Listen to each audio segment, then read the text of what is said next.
So, papakabahin ko kayo paano maglagay ng proxy. So, kapag nakikita nyo yan, makikita nyo dito mayroong mark, may arrow.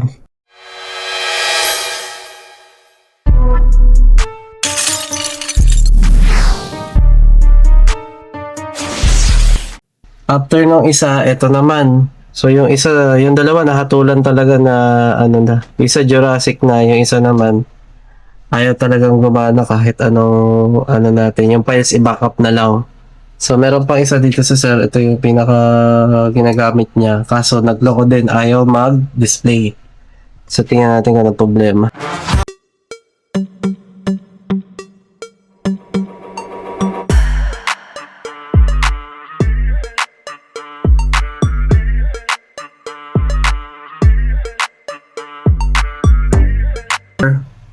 Umilaw pero bilang namatay.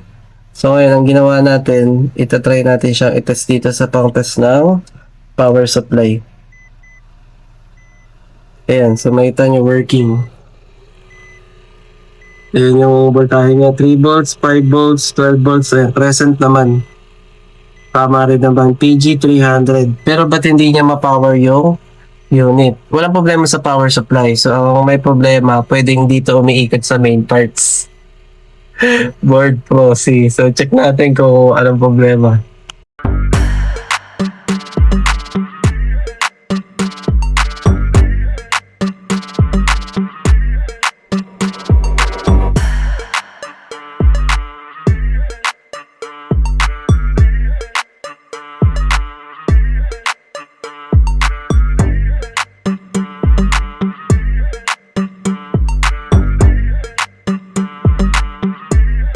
So yan, ito na. Meron tayong bagong power supply. So bago yan. Hindi tayo gumamit ng use.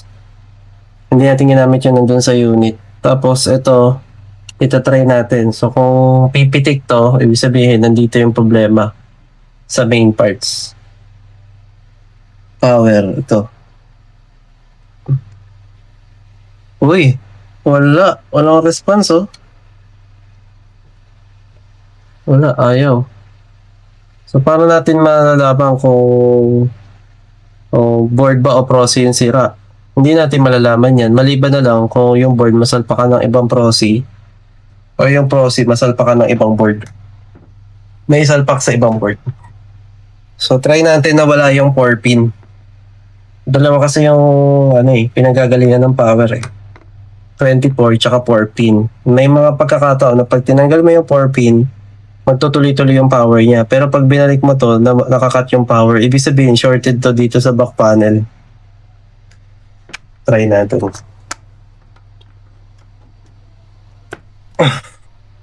Yan, power. Power. Ayan, nag-power. Nag-power siya, ibig sabihin, pag sa 24 pin, may power, okay yung circuit dito sa side na to. Sa connection ng proxy, memory, video card, sa front panel. Pero kapag sinalpak mo to, nakakat yung power, ibig sabihin sa side na to, shorted sa back panel. Try natin. Ibalik yung 4 pin. 4 pin. Yan. Pag binalik natin tong 4 pin, kung magpa-power pa siya, ayaw na. Ayun, di ba? Pumitik lang na ganun. Ayaw na, di ba? Ayun. Ibig sabihin, confirm main parts. So, itong unit na to, main parts yung problema. So, ang decision ni customer, bumili ng bago. So, ito yung pinaka-exciting na part. Maglagay ng proxy. Ayan. So, papakabahin ko kayo paano maglagay ng proxy. So, kapag nakikita nyo yan, makikita nyo dito mayroong mark, may arrow. Ibig sabihin ng arrow na yan, nandyan yung square yung side. So, pag chinek nyo yung side na to, dito, hindi square. Ito lang yung square, itong side na to. Itong side na to, tsaka yung side na yun, yun dapat ang magkatutok. Pag ganito. Tapos pag maglalagay, hayaan nyo lang na mahulog. Kung sakaling nilagay nyo mali, papatong lang yung ganyan. Ayan, buhatin nyo lang ulit. Tapos hayaan nyo lang na mahulog. Hindi nyo kailangan dahan-dahang i-ano. Pag nahulog, oh. Yan. Ayan, yung mark tapos yung square. Ayan, may mark din sa prosi.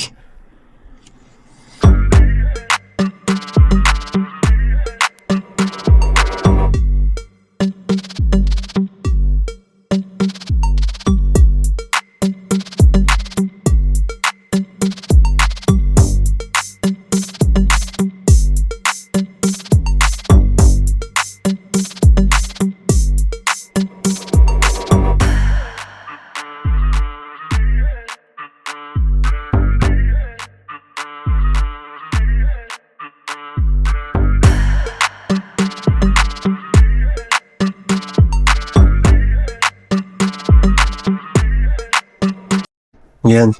So, tapos na. Kompleto na drivers.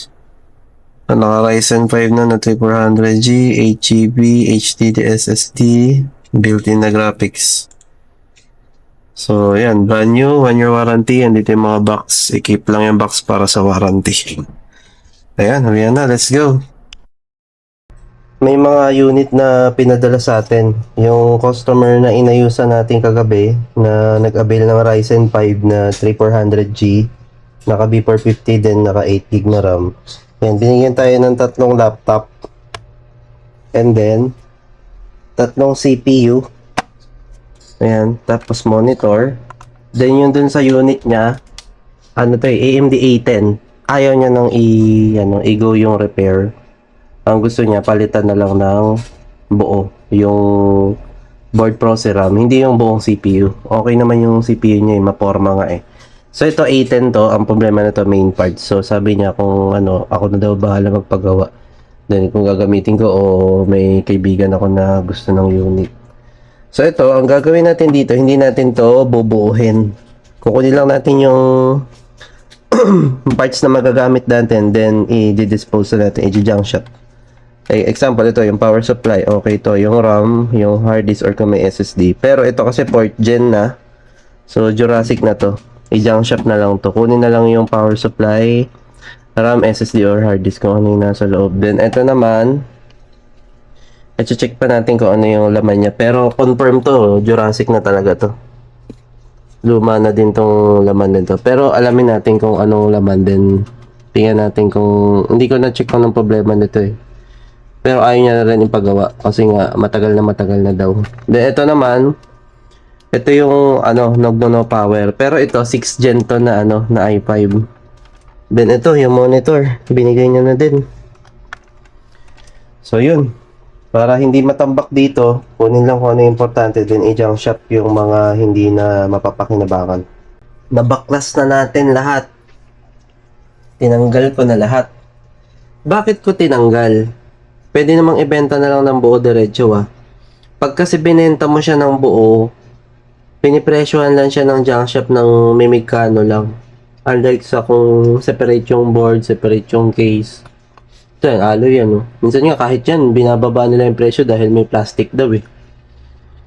Yan, i-junk shop natin to, junk shop natin to, magkahiwalay.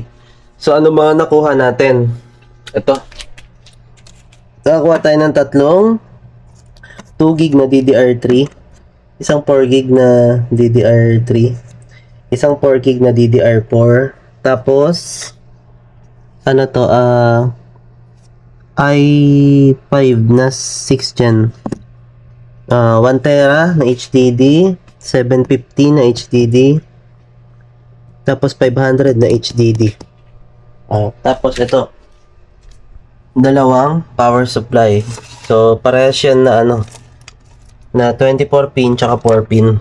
Yan, 24 pin tsaka 4 pin. So magagamit yan sa mga unit. Pwede rin siya pang test kapag meron tayong mga chine-check na ano. Pero tetest din muna natin yan kung accurate yung voltahe, then lilinisan. Ayun, let's go. Dalhin na natin sa junk shop. Yes. Connect na tayo. Oh, 419. So, 130 yung motherboard, ang kilo. 10 piso yung alloy.